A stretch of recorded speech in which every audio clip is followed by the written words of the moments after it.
So, ang pangyayari ngayon ay tuloy ang hablahan. Inumpisahan namin sa pag-file ng petition sa Korte Suprema na kini-question ang pagdidinig o pagtawag ng pagdidinig ng Kongreso tungkol sa di umanong fake news.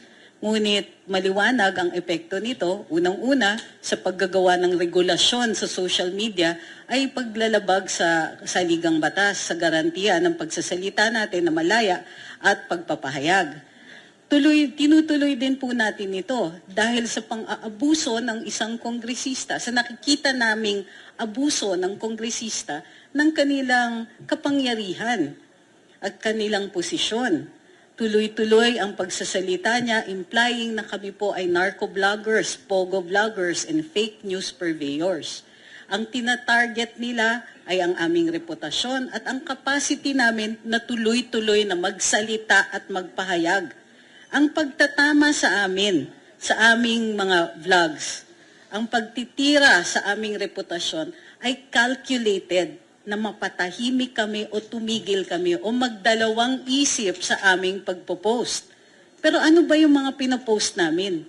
Pinupuna namin ang isang administrasyon na aminin naman natin, hindi naman sila ganong kagaling. Bukod sa hindi sa kagalingan, nagfe-fail sila.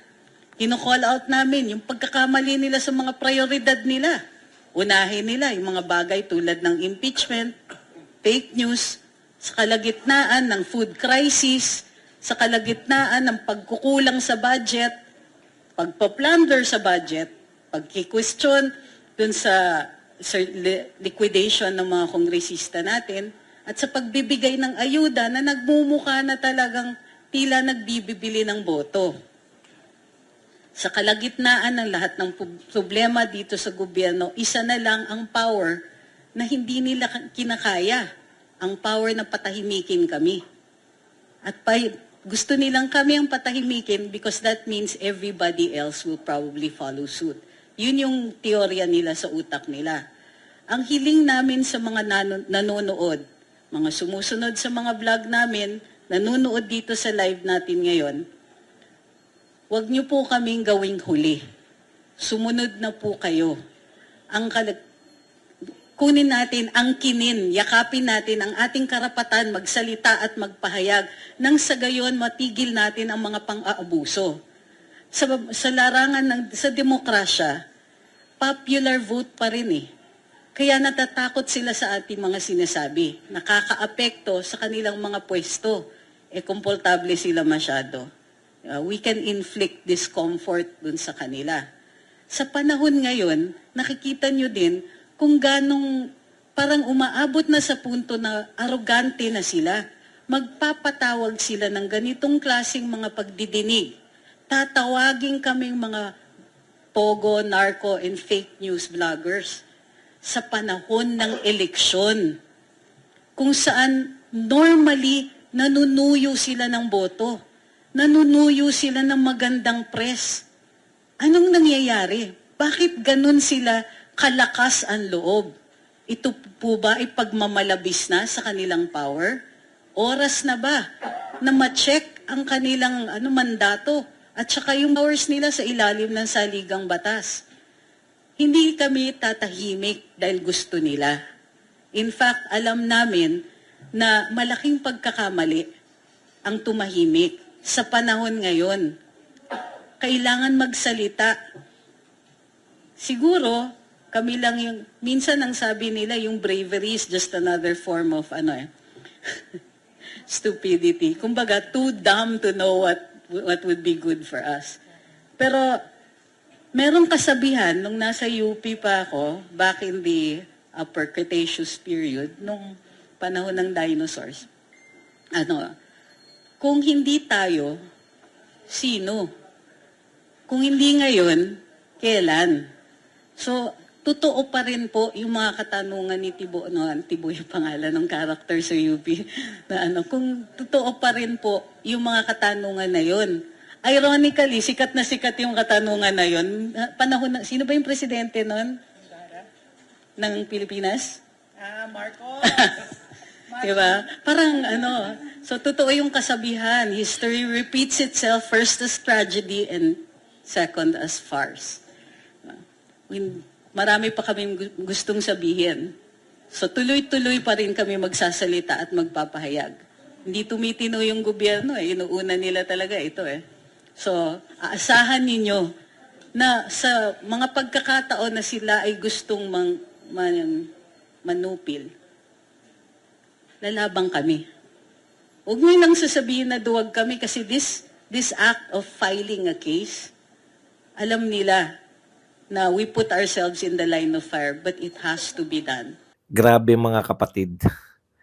Paano nyo mapapalagpas tong balita na to, no? Alam nyo po, ang fake news, hindi lang po yan yung pagbabalita ng mali. Siguro may iba pang term dito, pero ako, malaki po ang pagkukulang ng mga media natin, mainstream media.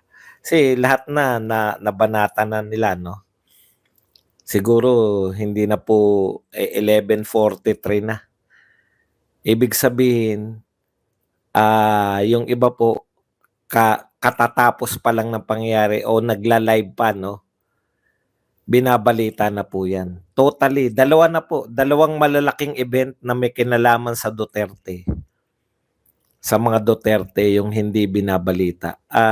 Hindi ko alam kung pwede itong tawaging fake news kahit hindi naman sila nagsisinungaling. Kasi dinideny nila no?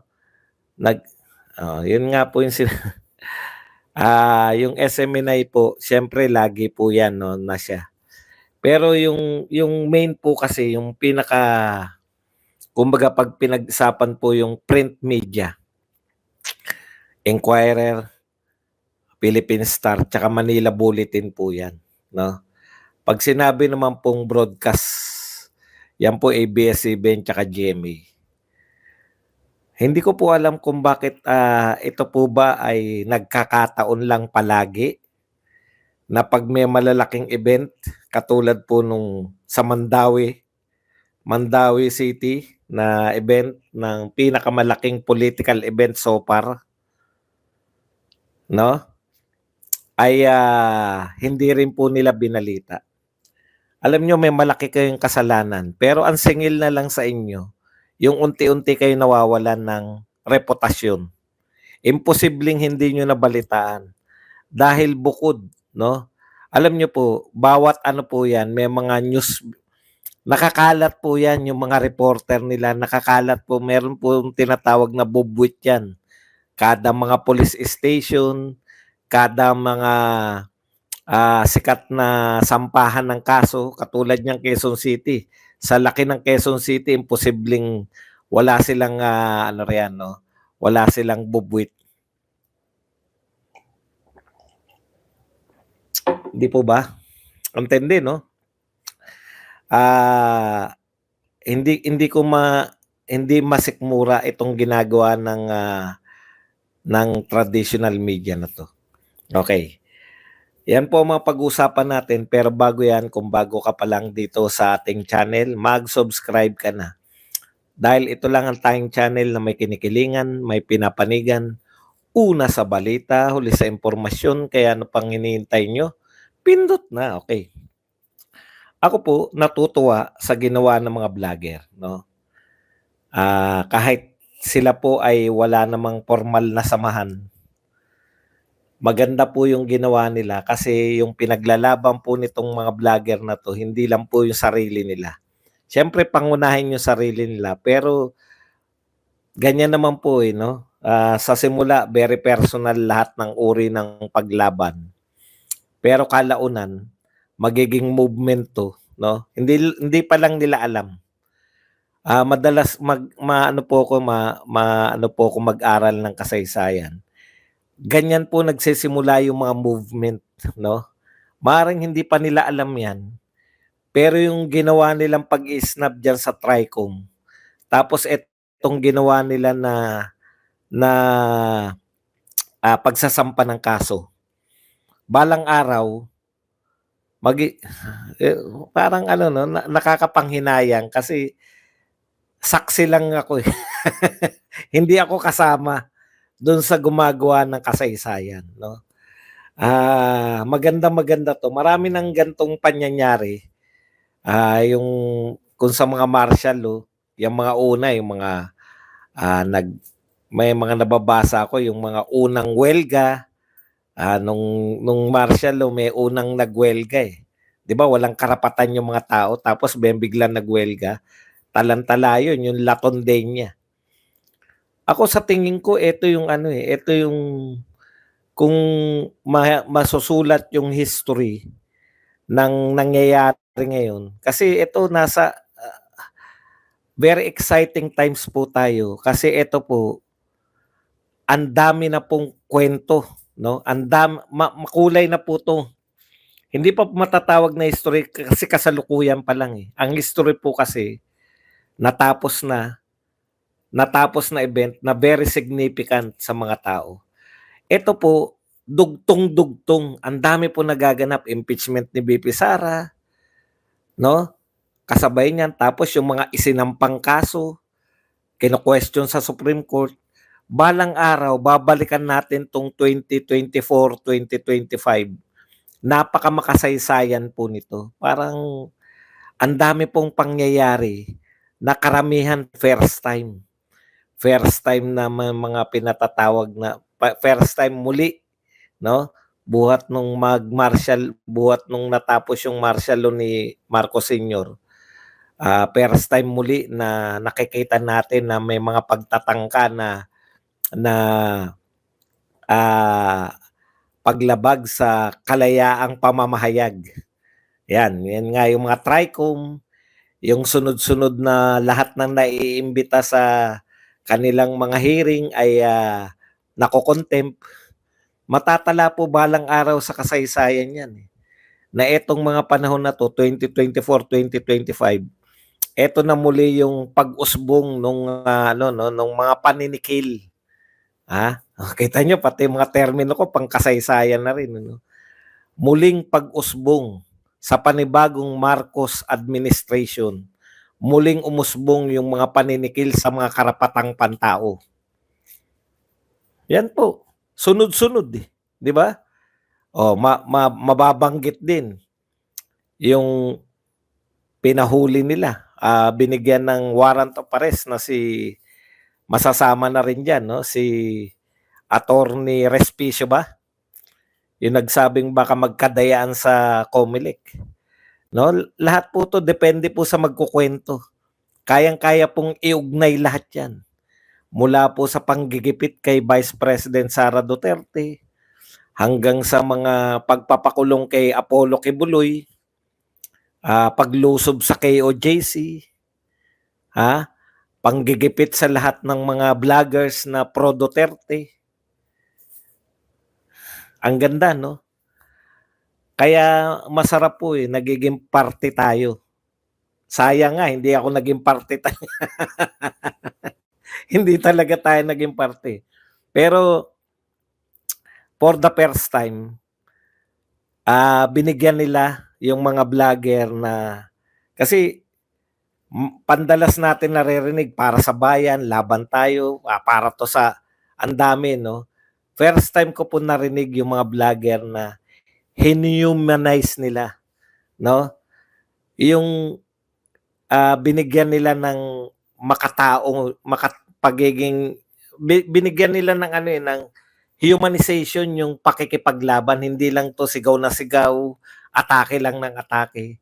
Yung ginagawa sa kanila 'no, sa mga kwento nila kanina ibang-iba, eh. Unlike nung una sila nagpa-press con na panay halos murahin nila yung mga hindi sila umattend, 'di ba? Halos murahin nila yung mga pero ito po, makikita po natin yung dinadanas ng mga vlogger ngayon. Hindi lang po sila yung mga napangalanan 'no, pati po yung pangamba, sa mga vlogger na hindi pa napapatawag. Alam niyo, yun yung sabi ko okey 'tong ano, maaaring hindi nila sinasadya yan, nagkataon lang na tiyempo lang na nagkadamay-damay na, nailabas na nila, sa tamang panahon yung nararamdaman ng mga kamag-anak. Kung mga vlogger lang po yung involved, ako naunawaan ko lahat eh, yung mga sinasabi nila. Nararanasan po yan, hindi lang po ng mga vlogger na inimbitahan. Pati po yung mga vlogger na hindi pa naiimbitahan. Nauunawaan ko po yan kasi yan po ang dinadanas namin, yung pag-aalala ng mga kamag-anak. Kasi kung kami lang mga vlogger, hindi namin iindahin eh. Nakinamin eh, no? Hindi, totoo. Yung mga ganyan na babanatan ka kasi. Pero ang nakakalimutan natin lahat, no? Katulad ng umaaray kayo, kayong mga congressman sa mga banat ng mga vlogger. Nakakalimutan yung tao yung mga vlogger eh. At lalo na sila kasi o kami, sama ko na yung sarili ko. Kasi hindi naman kami yung mga vlogger na alam niyo yun na yung kaya namin tumigil sa pagbablog at kaya maganda yung sinasabi ni Attorney Trixie. Marami sa mga vlogger na to kumikita na sa pagbablog. Tapos aakusahan ninyo ng fake news. Apektado eh, 'di ba? Apektado yung kanilang economic. Hindi na po simple to eh. Apektado na yung mga pamilya. Akala nyo ba matatapang yung mga vlogger na to? Kasing tatapang nila yung pamilya nila. Kasing tatapang nila. Lalo na sa mga nanay. Diyan kayo nagkakamali. Mga pangkaraniwang nanay din yan.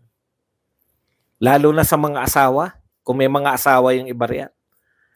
Nag-aalala yung mga asawa. No? At yan, karga-karga yan ng mga vlogger.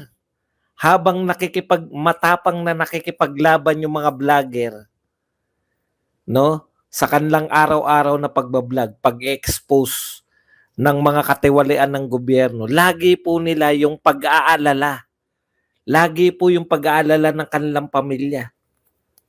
Ako, hindi pa ako napapatawag, pero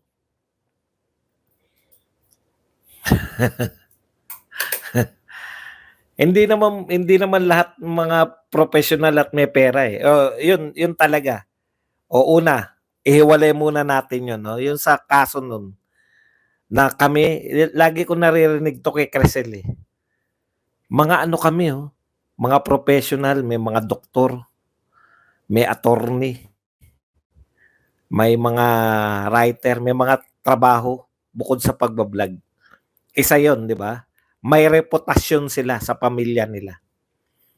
Yung mga kapamilya ng mga yan, lalo na yung kinukwento ni Dr. Badoy, di ba?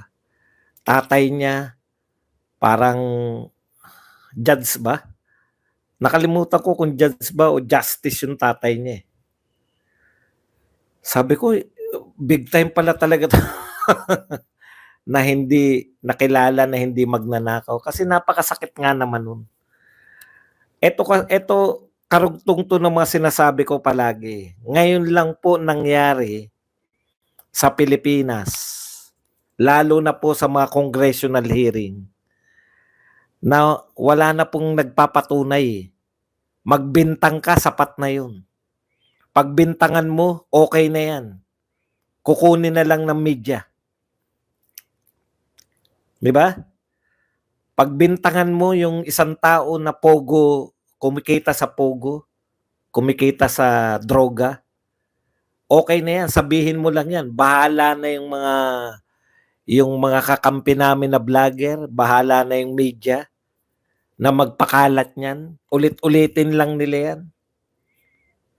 Pero may reputasyon ng mga tao na to. Lalo na yung mga nabuhay sa yung mga magulang nila na may reputasyon. Siyempre, hindi ako makakaunawa dyan dahil hindi naman po mga may sinasabing pamilya yung mga magulang ko. Pero kahit, di ba, naisip nyo, lalo na itong mga to. Mga bigating pamilya tapos uulit-ulitin na sila ay binabayaran ng pogo. May termino, nakalimutan ko kung sino nagsabi, si Dr. Bado yata, na sila ay pinasusweldo ng mga kriminal. Mga kriminal lang nagpapasweldo sa kanila. Napakasakit po nun sa mga nabuhay ng malilinis. Yung pamilya nila na public servant na nabuhay na malilinis, no? Masakit po yun na pagbintangan na kriminal yung nagpapasweldo. Kriminal yan, eh, di ba? Pogo at saka yung mga drug lords.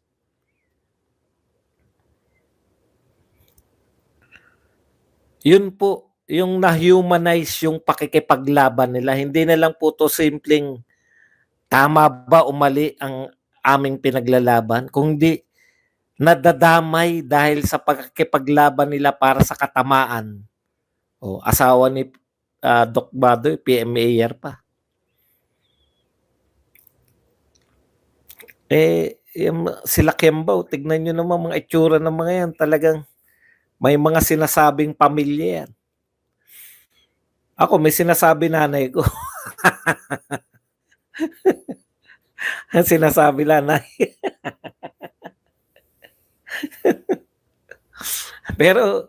pero yung may asawa at mga anak din ako, eh, 'di ba? Yun lagi nagpapaalala sa iyo, inaaway ka nga. Inaaway nga ako, eh. Sa totoo lang, kaya ramdam ko yung mga sinasabi nila, eh. Eh, hindi pa nga ako kasama, paano pa kaya kung kasama ako diyan? Umiiwas-iwas ka na sa pagbanat mo diyan lagi, kita mo nga. Mga gano'n, 'no? Kaya ako, sa tingin ko talagang nararapat din, 'no, nararapat na hindi lang po panay tutol lang, 'di ba? Hindi lang po panay inaano kami parang parang paawa effect, eh, may kakayahan naman sila magreklamo, may kakayahan naman sila magdemanda.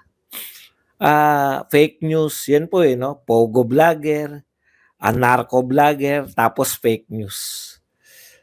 Mahirap mahirap pong tanggapin na yung pinaghihirapan mo ay mauwi lang sa fake news dahil binabayaran ka, fake news dahil may sinusulong kang agenda na mali. Ang hirap po nun para sa mga matatalinong tao na katulad nila, 'di ba? Okey, kaya sabi ko nga maganda 'tong moves na 'to kasi ang ine-expect ko pa nga, putya tiyak 'to, 'no? Dumog na naman 'to sa media, pagkakaguluhan na naman 'to ng media, katulad ng pagkakagulo nila kay Claire na wala naman sinasabi kundi paninira lang sa mga Duterte, 'no? Tulad ng 'pag nagsampa ng reklamo si General, Torre, kino-cover nila lahat, 'no? O kay Jun Abines isa lang po, 'no? Isa nagsampa ng reklamo, isa yung sinampahan, pero headline sa mga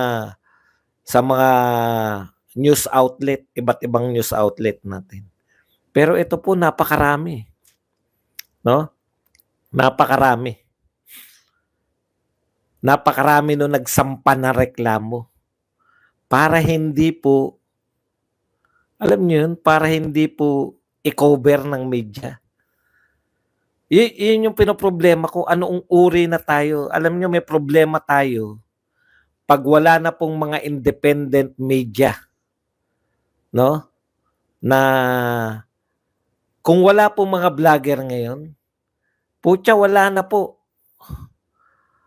Ano na yan, parang ano na tayo 'no, yung nakaw na kabi-kabila, walang makakaalam. Walang makakaalam, eh, dahil saan tayo kukuha ng balita kung wala yung mga social media,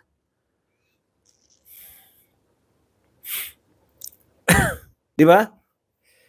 Kaya sabi ko, kung yung media pinagdududahan kayo kung masama ang tingin sa inyo ng mga tao, kasalanan niyo rin yan.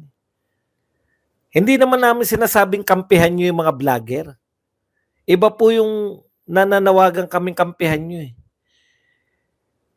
Yun lang pong ibalita ninyo, sapat na yun.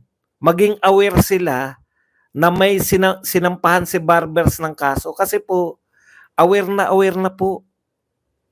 Real talk po, aware na po yung mga tao na 'pag ikaw ay kumontra ka sa gobyerno, anytime puwede kang sampahan ng reklamo at nagdidiwang yung mga vlogger.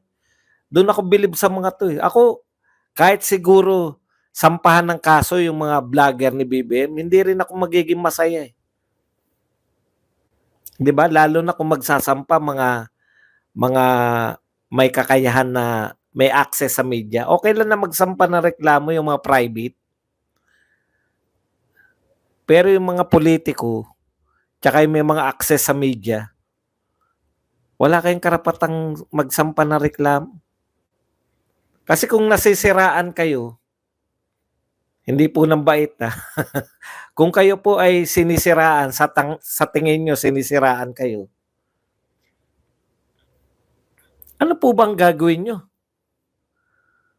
Maghiganti? Hindi po, eh. 'Pag sinisiraan kayo, itatama niyo lang yung paninira. Ilang beses pong siniraan si Tatay Digong? 6 years for 6 na taon. 6 na taon si Digong sa presidente, 6 na taon na sinisiraan. Ilan po ang sinampahan ng kaso, taliwas po sa pinalalabas nila na kinakasuhan at pinapapatay ni Digong lahat ng kumakalaban sa kanya. Hindi po. Aminado siya na namamatay mga drug lord. Pero yung mga kumukontra lang, hindi po namamatay at hindi po pinakukulong. Ibang kaso po yung kay De Lima. Paulit-ulit ako diyan kay De Lima. Narinig po natin yan kung ano yung kaso ni De Lima. Narinig natin si Dayan nagsalita. 'Di ba? Anong paborito? Lately, 'di ba? Nilabas na naman yung mga usapan nila. Yung shinerba ni Dayan sa Congress. Yung sinasabi niya na minsan masamang-masama yung loob ni De Lima sa kanya. Narinig niyo ba yan? Lately, lumabas uli yan. Bakit daw? Kasi sinabi ni nang sinuportahan niya na presidente si Digong. Ang sabi ni De Lima, sa lahat naman ng susuportahan yung demonyo pa. Alam niyo yun? Hindi po to paghihiganti ni Digong kay De Lima.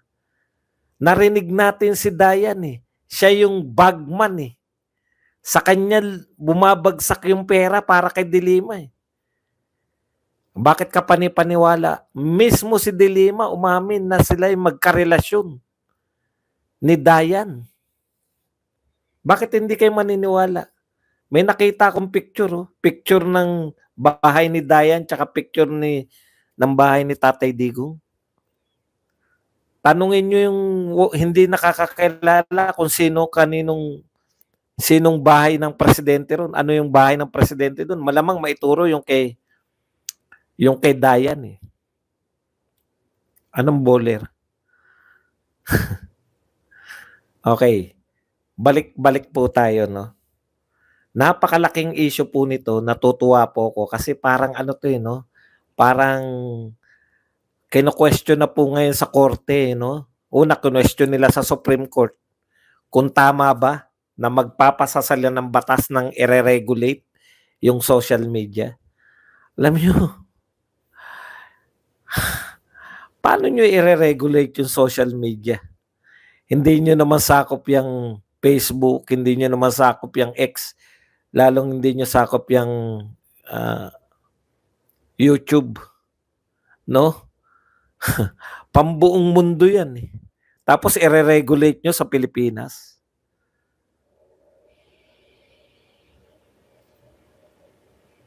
Okay.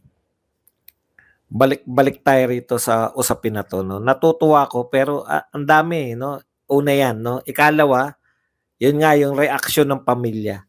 Nauunawaan ko yan. Siguro, yung iba sa inyo, hindi nakakalimutan na natin, naalala lang natin yung tapang nila Chris, nila Attorney Trixie, tapang ni Dr. Badoy, tapang ni Joy, tapang nila Crisette, tapang ni Kati Binag, no?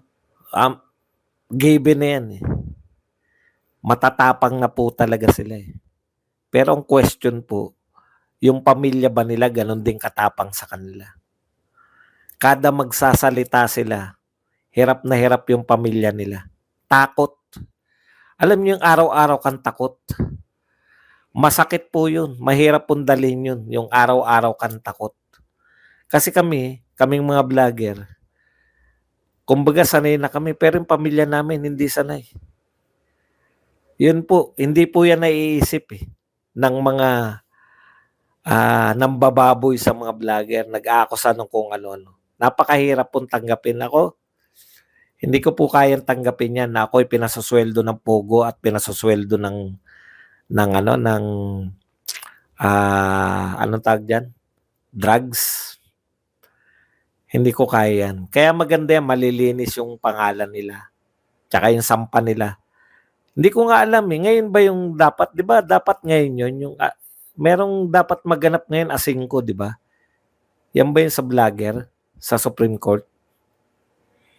Okay. Isa pa, maganda rin sinabi ni Attorney Trixie, no?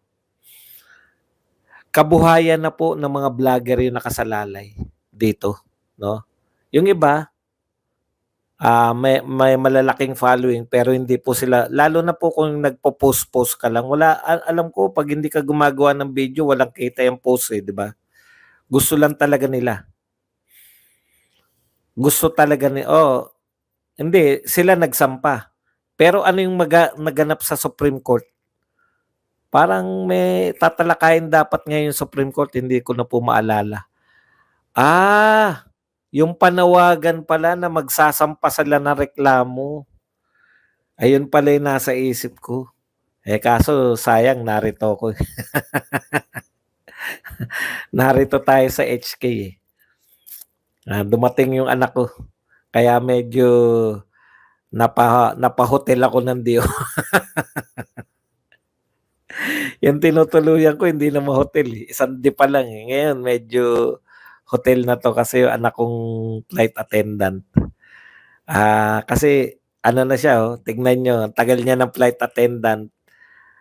Ang tagal niya ng paikot-ikot sa iba't ibang parte ng mundo. Basta kung saan siya na-assign. Meron sila sa Melbourne, Australia, meron sila sa Hong Kong. Hindi ko alam kung sa ibang parte. Japan yata meron sila sa Japan, Korea. Hindi naman siya nakakaikot pa ng Hong Kong. Kaya nung kagagaling lang nito sa Melbourne, kasusundo ko lang. Sige anak, pahinga ka. Bukas naman tayo. Makita mo naman yung Disneyland. Mahirap din yung mga flight attendant, no? Pasok-labas ka sa mga bansa, iba't ibang bansa, hindi ka naman nakakagala dahil pagod ka na di ba? Anyways, punta po tayo. Yun nga po yung kabuhayan naman ng mga vlogger, no? Kasi siyempre, lalo na isusumbong nila, ganun na yung no? I-report nila sa Facebook, i-report nila. Ang hirap po pag kumikita na yung YouTube, halimbawa. Tapos, bigla kang natanggal yung kita, na demonetize ka. Ang hirap pong mag-monetize uli ng ibang channel. Kaya, pagkakaitan nyo, dahil lang sa politika, ayaw nyo lang nasisiraan. Pumarehas lang. Ang ganda ng ni Tatay Digong, siraan nyo. Gagantihan lang kayo ni Tatay Digong, babalikan kayo. Ganun lang dapat sa demokrasya Babanatan mo ko, sasalag ako at babanatan kita. Kaya may karapatan lang sa demokrasya na bumanat yung mga walang dungis para hindi mabueltahan Etong mga to, kala mo walang dungis 100. Nakakatawa no? Sabi na daang milyon.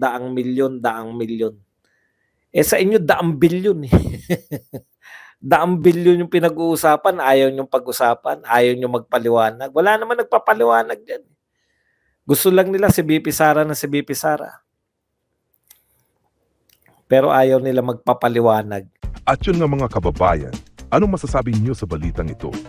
Maaring ihayag ang inyong opinyon at kuro-kuro sa comment section sa ibaba. Huwag din kalimutang mag-like, mag-subscribe at mag-share sa bidyong ito. Maraming salamat sa panonood.